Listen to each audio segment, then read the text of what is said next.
चारा खाए मिश्रा और जेल जाए पिछड़ा, आखिरकार असली चारा चोर कौन? जगन्नाथ मिश्रा या लालू प्रसाद यादव?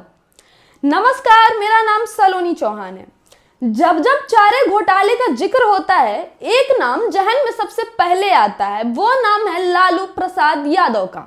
लेकिन क्या आपको पता है कि ये जो चारा घोटाला है वो लालू यादव के कार्यकाल से भी पहले से चल रहा था।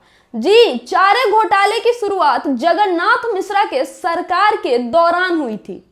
आप यहाँ चौंक गए होंगे जगन्नाथ मिश्रा का नाम सुन के। चलिए अब आपको पूरी कहानी बताते हैं फ्लैशबैक में ले जाके। ये सारी कहानी शुरू होती है 1980 के उस दौर से, जब बिहार में जगन्नाथ मिश्रा की सरकार थी। उनके कार्यकाल के दौरान पशुपालन विभाग में पैसों की बड़ी हेरफेर चल रही थी, लेकिन किसी ने यह बात नोटिस नहीं की जितनी प्रमुखता से की जानी चाहिए थी। इस चारे घोटाले का पूरा मामला तब एक्सपोज हुआ जब बिहार में लालू यादव की सरकार थी और सीएम थे लालू यादव। क्योंकि उनके कार्यकाल के दौरान पूरे चारे घोटाले की कुंडली खुली, इसलिए पूरा का पूरा जो इल्जाम था वो लालू यादव के सर पे आता है। उन्हें इस चारे घोटाले का मास्टर माइंड माना जाता है। अब आपको यहाँ ये बताते हैं कि आखिरकार ये चारा घोटाला था क्या। दरअसल चारे घोटाला ये था कि इसमें जो पशुपालन विभाग है, पशुपालन विभाग से फर्जी बिल्स के जरिए, जैसे कि उस बिल्स में ये होता था कि पशुओं के लिए दवाई खरीदी जानी है, चारा खरीदा जाना है, कुछ नए पशु भी खरीदे जाने हैं, उस बिल्स के जरिए पशुपालन विभाग से पैसा निकाला जाता था। वो सारे बिल्स फर्जी होते थे और उस बिल्स की जो कंपनी होती थी, जिस कंपनी का वो बिल होता था, कॉन्ट्रैक्टर जो होता था, वो भी नकली होता था। मतलब फर्जी कंपनी भी था और फर्जी बिल था, और इसी फर्जी बिल के जरिए पशुपालन विभाग से पैसे की निकासी की जाती रही। यह शुरू चूंकि जगन्नाथ मिश्रा के वक्त हुआ था, लेकिन किसी ने खास ध्यान दिया नहीं। लालू यादव जब 1990 के दौर में मुख्यमंत्री बनते हैं, तब धीरे धीरे ये मामला सामने आने लगता है। 1994 के समय जो बिहार के एक बड़े अधिकारी थे, जो सारे विभागों के पैसों की लेन देन पर नजर रखते थे, उसकी जांच करते थे, जिनका नाम था वीएस दुबे। उन्होंने इस बात को नोटिस किया और इसकी जानकारी बड़े अधिकारियों को दी कि पशुपालन विभाग में कई सालों से पैसों की हेरफेर हो रही है, और जो पशुपालन विभाग का बजट था, जी, जो बजट था उससे कई गुना ज्यादा पैसों की निकासी की जा चुकी थी अलग अलग ट्रेजरी से। ट्रेजरी यानी जहां पे खजाना होता है सरकार का जमा, कोषागारों से पैसों की निकासी की जा चुकी थी। भाई सारे अधिकारियों के रोंगटे खड़े हो गए कि भाई जितना बजट नहीं है उससे ज्यादा पैसे निकाले जा चुके हैं। स्थिति कुछ यूं आ चुकी थी कि अधिकारियों को, एम्प्लॉयज को पैसे देने तक का पैसा नहीं बचा था सरकार के पास। मामले की जांचबीन शुरू होती है। स्वयं लालू यादव इस मामले की जांच के आदेश देते हैं। जी, जगन्नाथ मिश्रा के टाइम पे शुरू हुआ है, लेकिन जगन्नाथ मिश्रा इस मामले को क्या करते हैं? निगलेक्ट करते हैं, अनदेखा करते हैं। ऐसा कहा जाता है कि उन्होंने उस फर्जी कॉन्ट्रैक्टर्स को और ये घोटाला करने वाले अधिकारियों को संरक्षण दे रखा था। और लालू यादव क्या करते हैं? लालू यादव इस मामले की जांच के आदेश देते हैं। इस घोटाले में गुमला, रांची, पटना, डोरंडा, चाईबासा और लोहरदगा जैसे कोषागारों से फर्जी बिल्स के जरिए करोड़ों रुपए की हेरफेर की गई थी। आगे जांच के लिए अमित खरे नाम के एक अधिकारी को चाईबासा का उपायुक्त बनाया जाता है और वो आगे मामले की छानबीन शुरू करते हैं। तब जाके ये निकल के आता है कि चाईबासा के कोषागार से भी करोड़ों रुपए की हेरफेर की गई है। वो जितने भी कोषागार होते हैं सब पे छापे पड़वाते हैं, उसे बंद करवाते हैं, और ऐसा कहा जाता है कि रातों रात 100 से भी ज्यादा अधिकारियों की गिरफ्तारी की गई थी। चारे घोटाले की खबर पूरे देश में फैल चुकी थी और विपक्ष लगातार लालू यादव पर इस्तीफे का दबाव बना रहा था। इन सबके बीच विपक्षी पार्टियां जैसे जेडीयू, कांग्रेस और बीजेपी के कुछ नेता पटना हाई कोर्ट में अर्जी डालते हैं लालू यादव के गिरफ्तारी की। इसके बाद पटना हाई कोर्ट 1996 में इस मामले के पूरे जांच की जिम्मेदारी सीबीआई को सौंप देती है। सीबीआई छानबीन शुरू करती है और इस मामले में लालू यादव समेत कई बड़े नेताओं को भी आरोपी बनाती है। इन आरोपियों में बड़ा नाम था, वो था जगन्नाथ मिश्रा। जी हाँ, पूर्व सीएम जगन्नाथ मिश्रा भी इस मामले में आरोपी बनाए जाते। इसके साथ मंत्री विद्यासागर निषाद, भोलाराम तूफानी, चंद्रदेव प्रसाद एवं धूप भगत का भी नाम शामिल होता है और ये सब लोग आरोपी बनाए जाते हैं। बाद में इन लोगों की गिरफ्तारी भी होती है। फिर क्या था, पटना हाईकोर्ट ने 25 जुलाई 1997 को लालू यादव के खिलाफ अरेस्ट वारंट जारी करती है। फिर 25 जुलाई को ही लालू यादव मुख्यमंत्री पद से इस्तीफा देते हैं और 30 जुलाई को पटना के एक थाने में सरेंडर कर देते। अब यहाँ एक छोटी सी टाइमलाइन देख लेते हैं।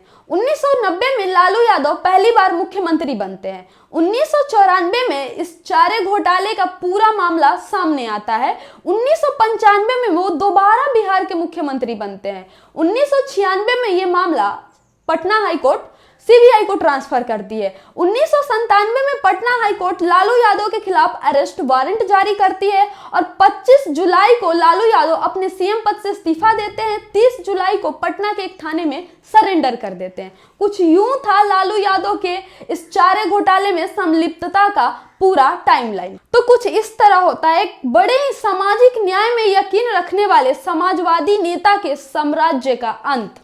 अब सोचिए आप लोग कि 2 करोड़ से शुरू हुई हेर फेर कब 1000 करोड़ से भी बड़े घोटाले का रूप ले लेती है, पता ही नहीं चलता है। खैर, इस मामले में सीबीआई ने अभी तक 53 अलग अलग केस दर्ज किए हैं, जिनमें कुल 170 लोगों को आरोपी बनाया गया है। 55 आरोपियों की मौत हो चुकी है, 24 आरोपी बरी हो चुके हैं, 34 अपनी 3 साल की सजा काट कर रिहा हो चुके हैं और 41 आरोपी अभी भी विभिन्न जेलों में बंद है। अब यहाँ एक छोटी सी बात आप लोगों को समझनी है कि चारा घोटाले में लालू यादव के साथ साथ पूर्व मुख्यमंत्री जगन्नाथ मिश्रा भी जेल गए थे, लेकिन जगन्नाथ मिश्रा को तो जमानत मिल जाती है मगर लालू यादव को जमानत नहीं दी जाती है। क्यों? क्योंकि ऐसा कहा जाता है कि जो जगन्नाथ मिश्रा है वो स्वर्ण समाज से आते थे, इसलिए उनको जमानत दे दी गई और लालू यादव पिछड़ी जाति के थे। वो दलितों, गरीबों, शोषितों, वंचितों के लिए सामाजिक न्याय की बात करते थे, समान अधिकार की बात करते थे और शायद यही कारण था कि वो बड़ी जातियों के लोगों के नजरों में खटकते थे, चुभते रहते थे। तो जो इलिटिज्म है ना, लालू प्रसाद चुभता है। अगर चुभने की वजह भ्रष्टाचार होती तो अलग बात थी। चुभने की बड़ी वजह है कि एक निम्न जाति का आदमी इतने कॉन्फिडेंस से कैसे बोलता है, और उसका कंट्रीब्यूशन रेल में जो हुआ वो तो अलग है, लेकिन लालू प्रसाद का बहुत बड़ा कंट्रीब्यूशन ये है कि बिहार में जो पिछड़ी जनता थी उस जनता में स्वाभिमान पैदा करने में वो असीम योगदान है। लेकिन बुरा पक्ष भी है, भ्रष्टाचार का है, शासन बहुत अच्छे से नहीं किया, वो कमजोरी भी है। अगर वो साथ में शासन भी अच्छे से कर लेता, जैसे रेलवे में जो व्यक्ति आके रेलवे को नुकसान से लाभ में ला सकता है, वो व्यक्ति बिहार के शासन को अच्छा क्यों नहीं चला सकता था? ये सवाल तो है ही। अगर वहां अपनी एफिशिएंसी यूज कर ली होती तो हो सकता है कि हम ये कहते कि हमारे देश के सबसे महान नेताओं। लालू यादव ने अपने रहते हुए मूसाहार, कहार और ईबीसी जो हैं उनको पहली बार मंच पे लाना शुरू किया। ये लोग मंच पे आने वाले नहीं होते थे, मंच पे बड़के नेता बैठते थे, सवर्ण नीचे सामने बैठते थे और जो गरीब मूसाहार होता था वो कहीं दूर खड़ा होता था। ये लोग वो होते थे जिनके घरों को गांव से दूर बनाया जाता था। चूंकि हिंदुओं में मरे लोगों को दक्षिण में पैर करके रखा जाता है तो उनके मोहल्लों को दक्षिण टोला कहते हैं। ये दक्षिण टोले के लोग होते थे, उनको लालू यादव मंच पे ले आया। तो इसको मजाक मत समझिए, ये छोटी कल्पना नहीं थी, क्योंकि अगर वो उस दिन नहीं लाए होते, अगर लालू नेता नहीं बने होते तो उत्तर प्रदेश में या बिहार में ओबीसी वर्ग का वो सम्मान नहीं होता जो कि आज होता कि अपनी कैबिनेट एक्सपेंशन के बाद नरेंद्र मोदी जैसा प्रधानमंत्री कहता कि मेरी कैबिनेट में 27 ओबीसी हैं। ये इन लोगों का कंट्रीब्यूशन है कि आज की पॉलिटिक्स को हम नहीं देखते कि वो तार कहां से जुड़े हुए हैं, कभी नहीं देखेंगे, मगर वो तार हैं और वो हम लोगों ने देखे हैं। सुधारते सुधारते परेशान हो गए। लालू यादव को जब मिला था ना तो ऐसा स्थिति में बिहार मिला था कि कुछ ऐसे जगह थे जहां पूरे गांव के बाहर 1-2 आदमी लाठी लेके खड़ा हो जाता था, कहता था कि तोरा वोट डालने नहीं जाना है, पूरा गांव अंदर रह जाता था। वो इंसान इंटरप्रेन्योर से देखेंगे तो हर इंसान का चैलेंज अलग अलग है। जिनको जहां मिला वही उन लालू यादव को रेलवे मिला, रेलवे को फायदा में दिखा दिए। अब लोगों ने कहा कि कबाड़ बेच दिए। दुनिया के कौन आदमी कबाड़ घरे में रखता है? अरे ये बड़ा बीस दिया तो smartly- अच्छे ना किए। तो ये था पूरा का पूरा चारे घोटाले का इतिहास, जो शुरू हुआ जगन्नाथ मिश्रा के टाइम पे और खत्म हुआ लालू यादव के टाइम पे। चूंकि ये लालू यादव के समय एक्सपोज हुआ था, इसलिए इस पूरे घटनाक्रम का ठीकरा लालू यादव पे फोड़ दिया गया और इस पूरे घोटाले का मास्टरमाइंड लालू यादव को ठहराया गया। क्यों? अब ये वाकई ऐसा था या फिर किसी तरह की राजनीतिक खुन्नस निकालने की कोशिश की जा रही थी लालू यादव से? क्योंकि जो लालू यादव थे, जब वो सरकार में आए थे, तब उन्होंने जो लोग चुप रहा करते थे, जो लोग दबे रहते थे, जो गरीब थे, पिछड़े थे, शोषित वंचित थे, उन्हें बोलने का अधिकार दिलाया।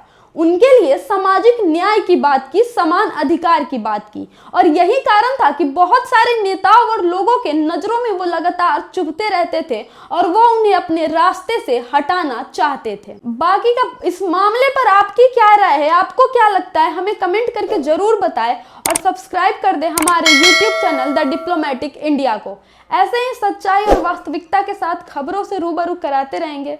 धन्यवाद।